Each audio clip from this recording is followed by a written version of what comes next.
Hey guys, welcome to TwoSplit. Today we're looking at the Samsung Galaxy Buds 2, the latest from Samsung that aims to be the greatest and best of their Buds series. It has been the smallest and smoothest buds I've used from Samsung, or any other maker for that matter. But is minimalist a better option? Let's answer that question.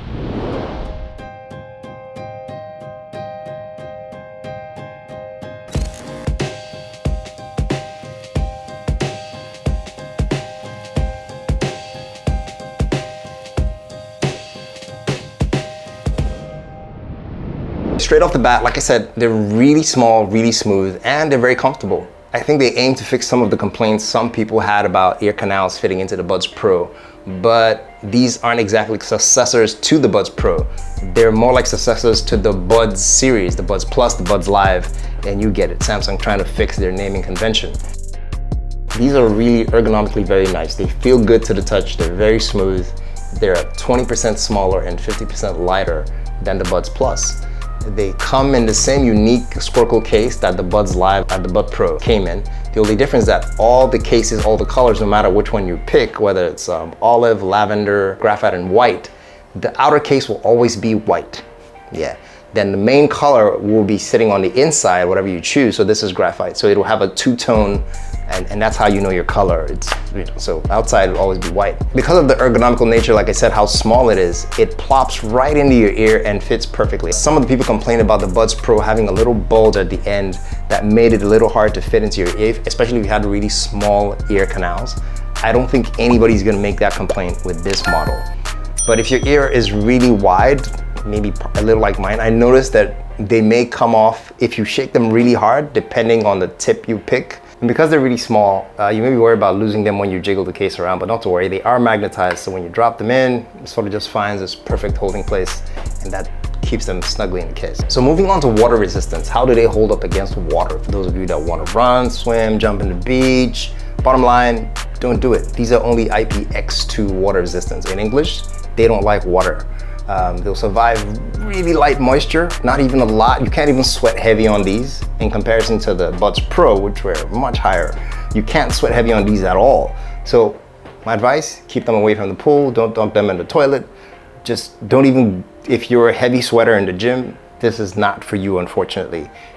All right, let's move on to features. Starting with the controls, nothing new to see here. Single taps to play and pause, double tap, skip forward, triple tap, skip the track backwards. It does then have the option to hold down either bud to either increase or decrease the volume or turn on and on ambient noise mode, right? Typically you would have to sacrifice one for the other, but with the new update, you can still have that and just tap the edge of the bud to control your volume, which I think is a bit more robust now in terms of control. So kudos Samsung, trying to give you that hands-free experience, but not all the way, because the one thing still missing is a voice-controlled voice assistant. You still have to sacrifice one option to be able to call up your favorite voice assistant. So you either use it on the phone or whatever.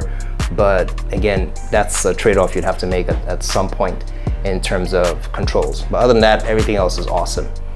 If you're moving on to why you're gonna buy these, this is something Samsung has struggled with for a while, and that's active noise cancellation. While these are AKG tuned, which are really good when it comes to good soundstage, but active noise cancellation on these, which is done by 3 microphones on the inside, this isn't anywhere near on the level of you would even get on the AirPods Pro, for example, more or less the XM4s or the Bose Quiet Comfort series. That's not this, if that's what you're looking for. It is there, but in my opinion, they're a bit gimmicky. They're not great, but it is there. It does make some difference, especially if you get a good seal when you try this on. So speaking about those microphones we talked about earlier that help you with active noise cancellation, they also help you with enhancing the call quality, which is pretty good on the Buds 2, I must admit.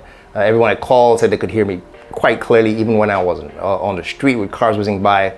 That's because of the algorithm Samsung has used to try to dim down the noise in the background and enhance your voice so the other person at least gets a clear call every time.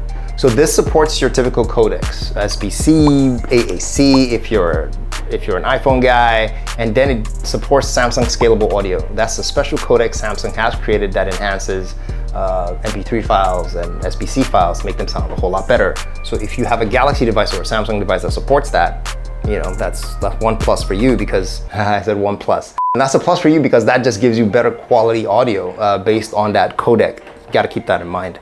Still on the topic of how they sound though, you can adjust that to your personal flavor in the app.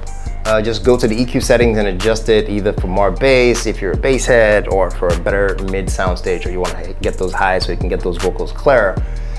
In the app, Samsung has managed to add even a bit more useful features like I've been talking about for years, that if you remember the Amazon Echo Buds had the fitness test. I think that was one of the first apps I saw a fitness test in, and that made sense because they'd give you these extra tips, right? These come with 2 extra tips as well, but you'd have to start figuring out which ones work best to get that seal.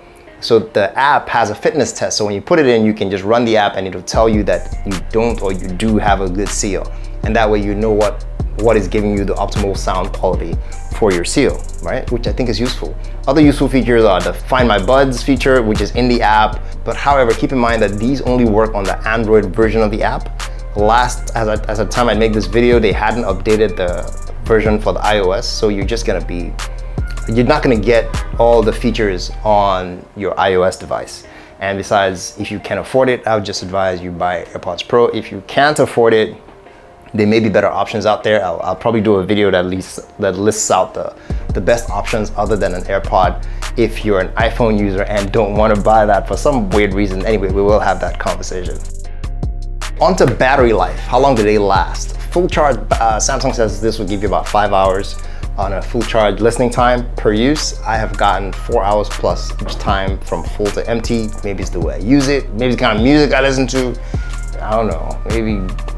Maybe Lagbaja takes more battery than Chris Brown. I don't know, right? I've just never gotten those 5 hours. So I will try them again, but I have tried them over quite a while now. It's been over a month. But the case will give you 3 more charges, so a total of 20 hours. So if you're on a trip from Nigeria to Australia or Japan, this will survive on a full charge. At least you'll have your earbuds all the way. Samsung says you can get up to 29 hours. That's from the original 20 if you turn off ANC. But keep in mind, this will vary wildly if you're doing a lot of phone calls, because that takes more power. You could get considerably less if you're constantly on the device. The recent update, which is a good bonus, lets you use active noise cancellation even on one earbud, which is kind of cool in my opinion.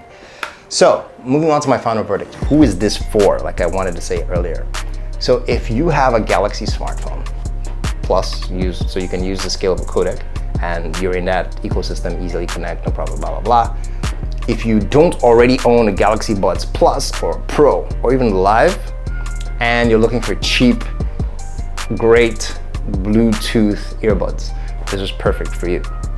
However, if you don't tick the last 2, let's say you already own a Buds Plus, a Buds Live, that it isn't a significant upgrade in my opinion. Let me know what you guys think in the comment below, because I've listened to them, and even a Buds Pro, if you own that, I struggle to hear the difference. Again, let me know what you think in the comments below. This is for you if you have a Samsung Galaxy phone, if you don't have any of those earbuds I named, and you're looking for cheap, great headphones. These are for you.